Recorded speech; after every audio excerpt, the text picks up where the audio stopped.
La violencia en las relaciones íntimas supone un problema social relevante.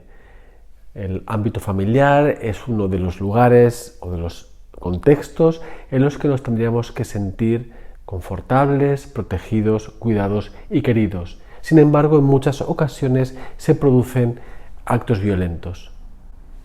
Soy Luis Moya Albiol, catedrático de psicobiología, y hago vídeos educativos sobre criminología, psicología y salud mental, con el fin de acercar el conocimiento a toda la sociedad. En este vídeo voy a hablar de la violencia en el contexto de las relaciones íntimas. Con el fin de aclarar los conceptos, quiero decir que la violencia doméstica se refiere a aquella que ocurre en el propio hogar, dentro del ámbito familiar. Tanto quienes la ejercen como quienes la padecen pueden ser adultos, menores y ancianos. Incluiría casos muy diversos como el niño maltratado por su padre, la anciana que recibe golpes e insultos por parte del hijo que se encarga de su cuidado o la mujer que es acosada por su pareja, siempre que ésta sea otra mujer en este caso. Quiero clarificar este aspecto porque la legislación en España cuenta con el término violencia de género definida como la manifestación de la discriminación, la situación de desigualdad y las relaciones de poder de los hombres sobre las mujeres, que se ejerce sobre éstas por parte de quienes sean o hayan sido sus cónyuges o de quienes estén o hayan estado ligados a ellas por relaciones similares de afectividad, aun sin convivencia, y comprende todo acto de violencia física y psicológica, incluidas las agresiones a la libertad sexual, las amenazas, las coacciones o la privación arbitraria de libertad. La Ley Orgánica de enero de 2004, de 28 de diciembre, de medidas de protección integral contra la violencia de género, así lo establece. Por ello, la violencia en las relaciones íntimas se considera dentro del ámbito judicial, de forma diferente en función de quién la comete y quién la padece. Pensemos, por ejemplo, en dos hombres que han agredido del mismo modo a sus respectivas parejas, una siendo mujer y la otra siendo hombre. Mientras que en el primer caso hablaremos de violencia de género, en el segundo hablaremos de violencia doméstica. También la posible pena establecida legalmente es distinta, pues en el primer caso se cuenta con el agravante de género. Por tanto, cualquier violencia ejercida por una mujer a su pareja, ya sea esta hombre o mujer, se consideraría violencia doméstica. Pero la consideración legal y judicial no afecta al acercamiento psicológico, por lo que la violencia en las relaciones íntimas, término traducido del inglés Intimate Partner Violence, es utilizado internacionalmente a nivel científico y se refiere a la presencia de maltrato físico o psicológico o incluso abuso sexual que se produce en el seno de una relación de pareja, sea o no del mismo género. Incluiría así tanto los insultos como los golpes o empujones, el control excesivo de la otra persona o su aislamiento social. Un aspecto fundamental relacionado con la violencia en las relaciones íntimas son los celos patológicos. Dentro de unos límites, los celos son normales, pues se trata de una emoción que permite mantener y defender las vinculaciones afectivas valiosas. Surgen del afán de poseer a la pareja, del temor a la pérdida y se asientan sobre una posible infidelidad real o imaginaria.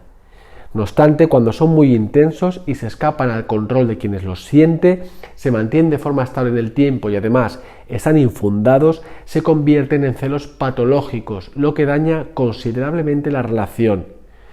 Los celos pasionales son consecuencia de la inseguridad que produce la posibilidad de perder a la persona amada, pero también de la envidia de que alguien más pudiera disfrutar de ella. No van ligados a un trastorno mental concreto, sino que obedecen a un impulso emocional que hará que quien los padezca se comporte de forma impulsiva. Por el contrario, los celos delirantes son fríos y premeditados y se relacionan con ideas erróneas que alguien crea en su mente a partir de su forma de interpretar la realidad. Quien los sufre tiene el firme convencimiento de que son ciertos y por mucho que se intente razonar, nunca llegará a reconocerlos y le van a producir un gran malestar. Tienen un origen patológico y pueden aparecer en algunos trastornos como el delirante, la depresión o las demencias, así como por el consumo crónico de alcohol y drogas. Por último, los celos obsesivos entran dentro del trastorno obsesivo-compulsivo, en el que las ideas irracionales se apoderan de la mente y llevan a incurrir en ciertos comportamientos para disminuir la ansiedad que se siente.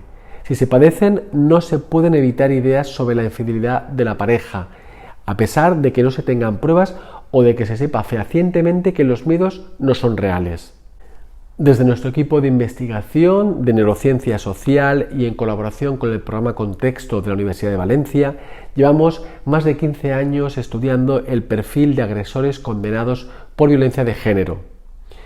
Esta supone un problema social y de salud pública de proporciones epidémicas, con elevados costes a nivel individual, familiar y social, tal y como ha especificado la Organización Mundial de la Salud. Es la forma más común de violencia padecida por las mujeres y afecta considerablemente a su salud. De hecho, conlleva una elevada incidencia en enfermedades mentales como la depresión, la ansiedad y el estrés postraumático, así como del abuso de alcohol y otras drogas, y junto a ello pueden aparecer trastornos de alimentación y del sueño. No es extraño que algunas mujeres que han pasado por ello se autolesionen y tengan ideación suicida. También daña su autoestima, lo que repercute en todos los ámbitos de su vida y la lleva en muchos casos, tras dejar la relación, a elegir de nuevo parejas abusivas. Este tipo de violencia produce consecuencias físicas causadas por las lesiones, psicológicas debidas a los insultos, al menosprecio y al control padecido, y también sexuales y reproductivas, consecuencia de la violencia sexual que han padecido.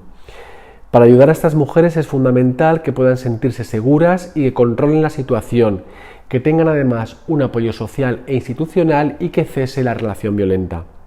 A nivel psicoterapéutico, trabajar la autoestima, afrontar de forma activa la situación y la resiliencia ayudan en gran manera, y podemos hacerlo mediante estrategias como el fomento del optimismo y la utilización del sentido del humor, el fomento del control interno frente al externo de aquello que les ocurre, así como de la creatividad, la flexibilidad o la empatía y el altruismo. No podemos olvidar además que la actividad física y el mindfulness pueden ser grandes herramientas terapéuticas. Al analizar el historial de los hombres condenados por violencia de género, me gustaría resaltar 4 aspectos que aparecen una y otra vez. El primero de ellos es haber sido víctimas de malos tratos durante la infancia. El segundo, padecer una enfermedad mental o tener una personalidad patológica. El tercero, el consumo de alcohol y otras drogas. Y el último, haber sufrido algún daño cerebral. Además, otro aspecto adicional es el dominio en las relaciones, que lleva a que se sigan diferentes estrategias para conseguir el poder. En muchas ocasiones, la baja autoestima de la pareja por su historial de vida, junto con la necesidad de agradar y sentirse querida, hace que se entre en el bucle de la violencia. Se puede establecer entonces una relación de dependencia por ambas partes, que ha sido descrita por algunas investigadoras. Sin menospreciar el papel de los esquemas machistas, hay que considerar este fenómeno en toda su complejidad, pues se debe, como está mostrando la ciencia, a muchas causas que pueden variar o tener un peso diferente de un caso a otro. Pero la violencia en las relaciones íntimas puede convertirse en una adicción en el contexto de una relación tóxica. Quien maltrata se empodera en esta relación, en el hogar, debido a que fuera de este se siente inferior a los demás. En su relación de pareja tiene el control y el poder, lo que repercute en su autoestima, pero en realidad es una dependencia extrema hacia la persona sobre la que se ejerce la violencia. Esta, por su parte, depende emocionalmente de quien la maltrata, principalmente porque su historial de vida hace que pueda interpretar el control y el dominio como interés y amor, y su baja autoestima llevarle a justificar, incluso a culpabilizarse de la violencia que padece. No es casualidad que la máxima expresión de este tipo de violencia, incluido el asesinato, se produzca en muchos casos cuando quien es maltratado decide dejar la relación y empezar una nueva vida. La pérdida del poder contribuye a la obnubilación del agresor, que en algunos casos incluso acabará por quitarse la vida tras hacerlo con la de su pareja. Estas afirmaciones no podrían generalizarse a la totalidad de los casos, pero explicarían los mecanismos psicológicos de una parte de ellos. Además de todo esto, confiamos en un futuro contar también con perfiles de hombres que ejercen la violencia contra sus parejas del mismo género y de mujeres agresoras hacia sus parejas, así como de cualquier tipo de violencia entre personas de género no binario, o sea, que no se identifiquen a sí mismas como hombre o mujer, pero todo ello en el seno de una relación íntima.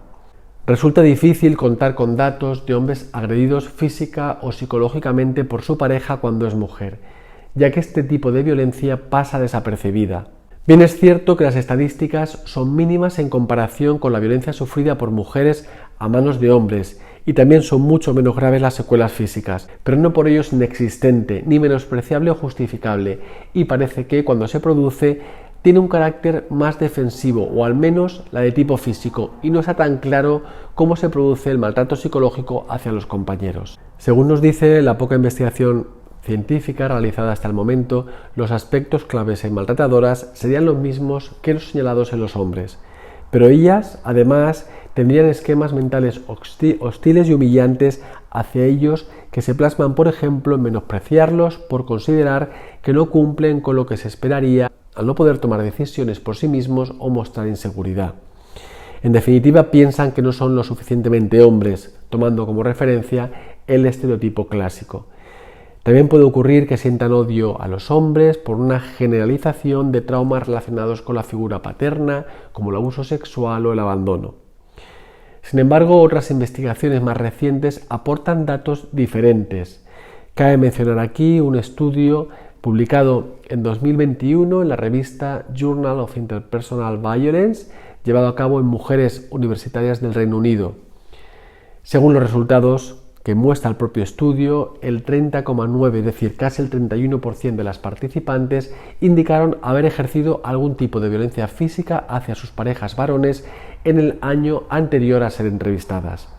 Además, frente a las que no cometieron agresiones, las agresoras mostraron puntuaciones más altas en rasgos psicopáticos, con menor resiliencia emocional y empatía, así como niveles más altos de violencia tanto proactiva como reactiva. El patrón de su actividad cardiovascular ratificaba además estos datos. Según indican los propios investigadores, ello abre la posibilidad a que algunos de los actos violentos cometidos por mujeres dentro de las relaciones íntimas, es decir, en sus relaciones de pareja, tengan un carácter proactivo y no solo reactivo, y se produzca en respuesta a una agresión por parte de sus parejas como se había hipotetizado. Sin embargo, lo que sí se ha descrito es el fenómeno de la marginalización que padecen los hombres maltratados por mujeres, pues se cuestiona su masculinidad, lo que puede frenar la voluntad de acceder a los recursos y sistemas de protección. Es tanto así que aceptan la violencia física y verbal en la intimidad sin plantearse siquiera solicitar ayuda. Tampoco podemos menospreciar el hecho de que, si bien en muchos casos hay siempre alguien que comete la violencia y alguien que la sufre, hay otros en los que es mutua y se produce, por lo tanto, en ambos sentidos. En general no se dispone de muchos datos referentes a la violencia en parejas del mismo género, conocida como violencia intragénero, debido a que el matrimonio igualitario y las leyes de uniones civiles existen en pocos países y desde hace relativamente poco tiempo. A ello hay que añadir que hasta ahora había sido considerada violencia entre iguales, por lo que era tolerada y había una dificultad legislativa para establecer el rol de quien agrede y de quien padece la agresión. Además, el acceso a la muestra para estudiarla era una tarea ardua y había un escaso número de denuncias. No olvidemos además que las personas LGTBI hasta hace bien poco eran agredidas socialmente y sufrían con frecuencia violencia verbal o física con poco respaldo legislativo que las protegiese, lo que hacía que ocultasen en muchas ocasiones sus relaciones íntimas. Si alguien era víctima de maltrato en el seno de una de estas relaciones, tenía una gran dificultad para denunciar o poder salir de esa relación, máxime si no contaba con el apoyo de la familia. La incidencia de la violencia intragénero se sitúa en porcentajes variables que oscilan entre el 11 y el 46%, con una gran variabilidad entre estudios, por lo que se podría ser incluso mucho más alta de la violencia de género. Se hace por ello necesario un abordaje más exhaustivo de esta cuestión. En este vídeo he hablado de la violencia en las relaciones íntimas. Si te interesan temas relacionados, puedes acceder a otros vídeos publicados en este canal. Si deseas obtener información más extensa sobre esta temática y otras relacionadas, puedes acceder a ella en el libro La violencia, una visión actual desde la psicología. Y si te interesan ya resultados de investigación científica más detallados y académicos, puedes acceder a ello en el manual Neurocriminología.